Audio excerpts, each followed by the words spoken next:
Wade Davis es un antropólogo canadiense que dice no sentirse extranjero en Colombia, y sus palabras no son el lugar común de muchos visitantes, porque Davis está recorriendo el país desde sus 14 años y porque ha penetrado la selva a unos niveles que pocos colombianos lo han hecho. Como decíamos, es antropólogo y biólogo de Harvard, pero además es etnógrafo, fotógrafo y escritor. Su libro, El Río, que cuenta sus viajes por nuestro territorio, ha sido sensación en el exterior y en Colombia. En la más reciente de sus múltiples visitas, Davis ofreció conferencias en distintas ciudades y habló con Antonio Morales sobre la potencia de nuestra diversidad, sobre la fortaleza de los indígenas, las bondades de la mata de coca y las esperanzas que nos quedan frente al desorden climático. Antonio Morales entra al radar. Wade, una de sus especializaciones es la etnobotánica. ¿Qué tan afectada siente usted que están las comunidades indígenas por cuenta de la invasión de laboratorios y de las firmas internacionales que pretenden quitarles ese saber? Bueno, yo creo que hay mucha gente que creen que la gente indígena son flacos o no son como pueblos fuertes. Mire, ellos todavía hasta hoy día existen. Entonces, por supuesto, son más que fuertes, son fuertísimos, ¿no? Y si ellos tienen su terreno, si tienen sus derechos, ellos pueden invitar o se pueden votar gente como quieran, ¿no? Y yo creo que aquí en Colombia es increíble lo que pasó. Por ejemplo, en los años 74, cuando yo fui para primera vez a la Sierra Nevada de Santa Marta, mi amigo en Bogotá me preguntó por qué quiere vivir con la gente sucio. Y ahora que, 35 años después, los presidentes mismos de Colombia, ¿qué es lo que tiene que hacer en principio? Hay que visitar los mamos para dar respeto y todo. ¿Y por qué? Porque los mamos, la gente indígena de la Sierra Nevada de Santa Marta, los cogis, los huihuas, los arahuacos, es ahora casi un símbolo del país, y de la historia del país y del futuro del país, ¿no? ¿Y usted cree que sigue teniendo un valor tan fuerte en este país y que el país lo entiende, el hecho que, por ejemplo, los cogis dicen que ellos son quienes sustentan un poco el orden del planeta y que nosotros los hermanitos menores somos unos destructores? ¿Qué tanta fuerza ve usted que tiene eso ahora? Mire, estamos aquí para celebrar la biodiversidad que tiene Colombia, porque Colombia tiene mucha suerte. A lo menos 10% de todas las plantas y animales del mundo son aquí mismo en Colombia. Y también en todas partes del mundo estamos perdiendo todo. En las mares casi no hay pescado, los bosques que están tumbando y todo.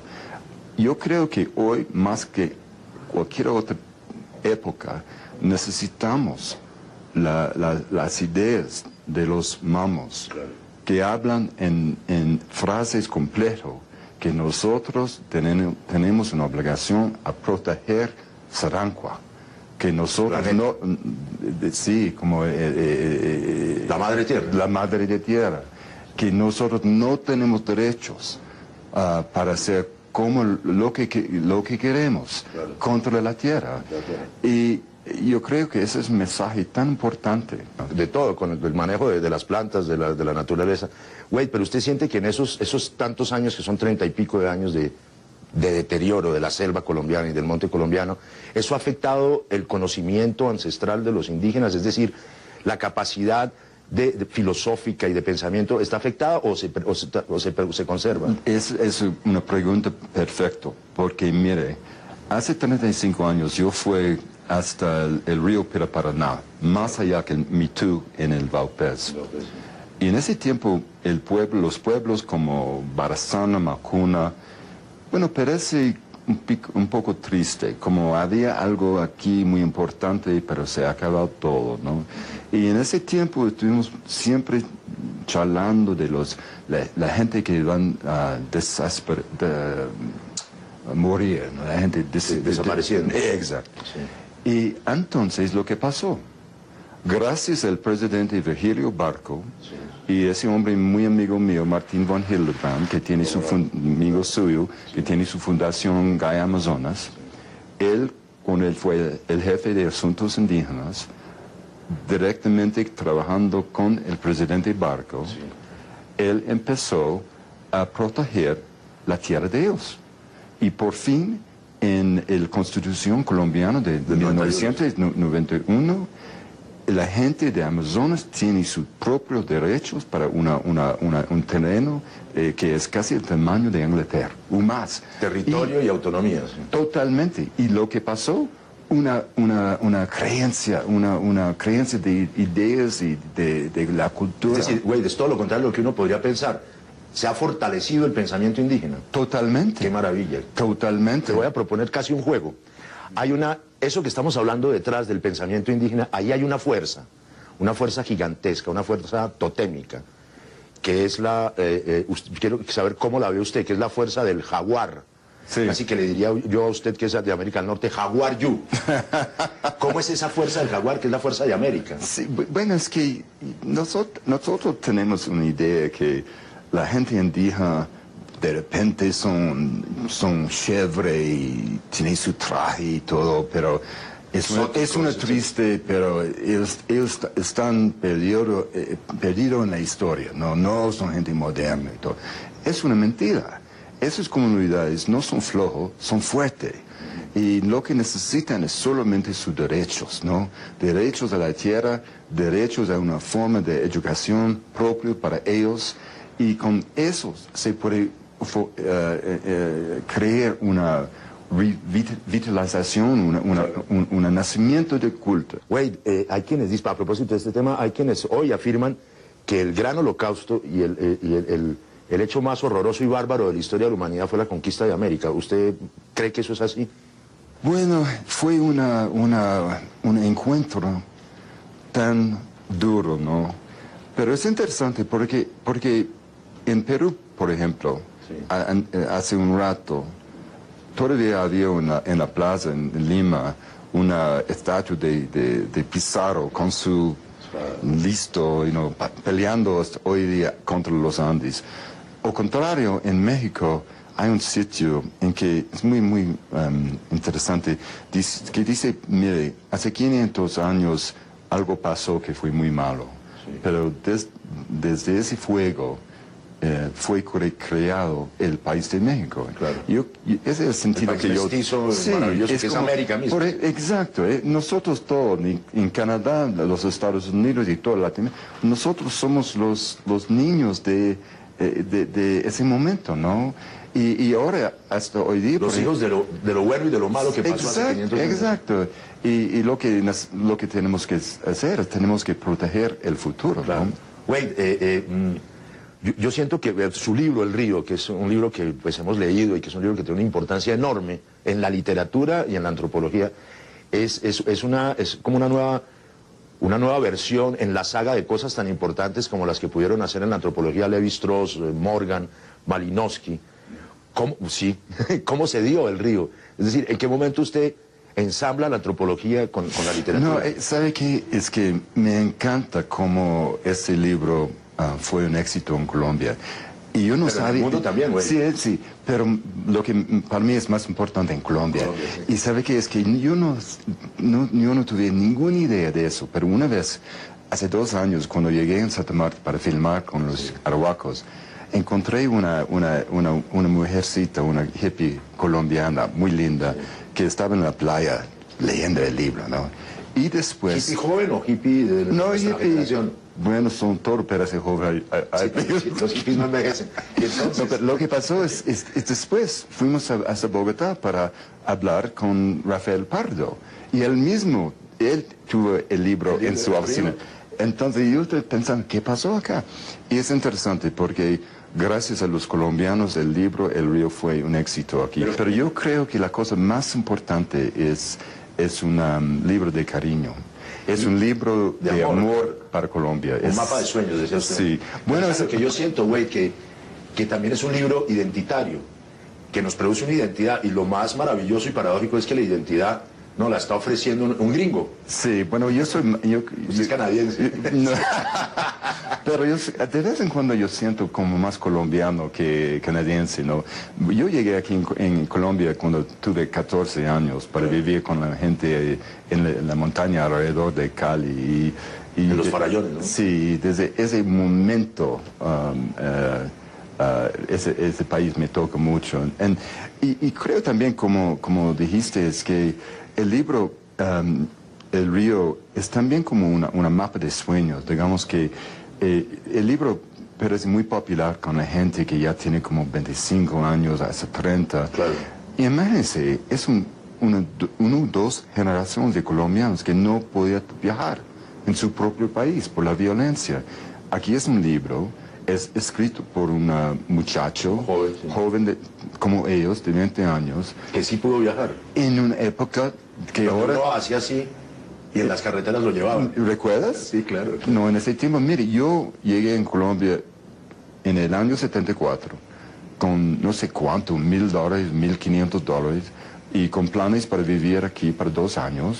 Y en ese tiempo fue un montón de plata. ¿Le alcanzó? Sí, pero yo viviendo en la calle, pues, comiendo con la gente y en ese tiempo fue a todas partes del país, andando desde aquí hasta Panamá, en Sibundoy, hasta Valpés, hasta Sierra Nevada de Santa Marta, La Guajira, Cauca, Nariño, Alto Putumayo, Amazonas.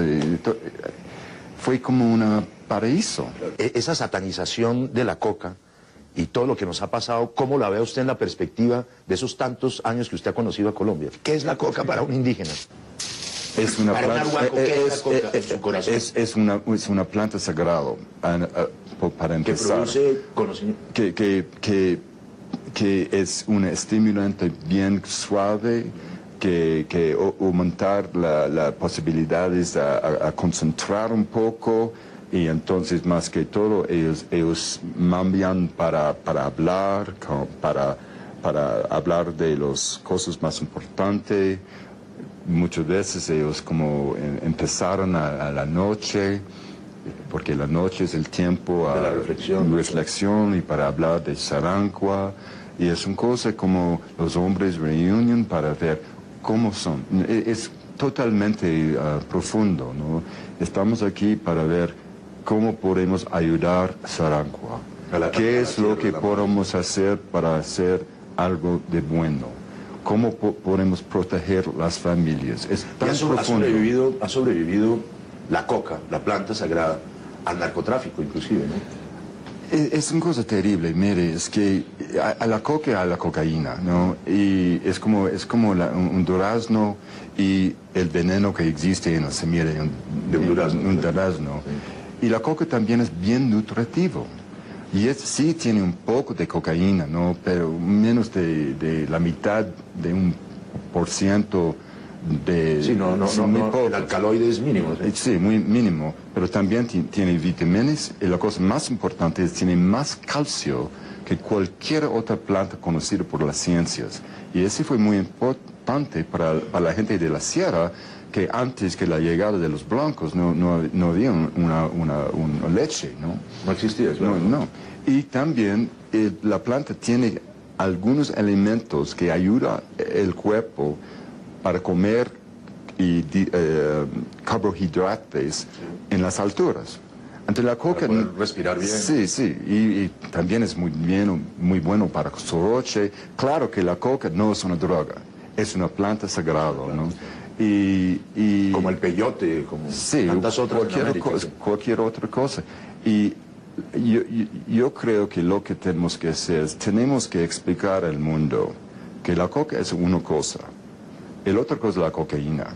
No, a mí no importa si un hombre quiere utilizar la cocaína o si no por su propio cuerpo, pero yo tengo un odio de cocaína porque cada persona en cualquier parte del mundo, la cocaína, él está matando colombianos, está matando gente indígena, está planteando semillas de muerte, que son los niños, los financian la guerra, y todos los muchachos, más que todo en Norteamérica y aquí en Europa también, pero en todas partes, La gente tiene que entender que si usted quiere utilizar la cocaína, usted quiere matar gente. Y matar gente y matar un país. Y es tan importante que el cupo de eso no fue de Colombia. La cosa de la cocaína empezó en los Estados Unidos. Pero ellos que están comprando la cosa. Y ya para terminar nuestra conversación, que no quisiera que acabara, anda usted tanto por el mundo, 40 países al año, etcétera, etcétera. Yo creo que usted sí puede decirnos qué tan averiado está el planeta, qué tan grave es lo que nos está pasando y cuáles son las salidas. Bueno, es que es por la edad. Bueno, yo soy optimismo porque yo soy padre, entonces hay que mantener algo, ¿no? Pero es malo, digamos que a un nivel de la biodiversidad es terrible, ¿no? Es que más que todo yo creo en los bosques tropicales, pero también en la mar. Y también ese problema con el clima, claro, es real. ¿Pero es tan apocalíptico como nos dicen? No, porque yo creo que hay tiempo, ¿no? Y también había unos cambios muy profundos y muy buenos. Por ejemplo, hace 40 años, por ejemplo, no había ninguna conciencia del medio ambiente, ¿no? Y la gente estaba botando basura por ventanas de los carros, petróleo. Ahora no hay nadie en el mundo, no hay ningún gobierno que pueda como que no todos tienen obligación de hacer algo sobre eso, ¿no? Y a mí es como tenemos tiempo, pero tenemos que apurarnos. Hay tiempo para el hombre todavía. Sí, hay tiempo, sí, pero tenemos que apurarnos un poco. Apurarnos un poco. Yeah, sí. Pues, Davis, bueno, encantado. muchas gracias. Sí. Qué chévere.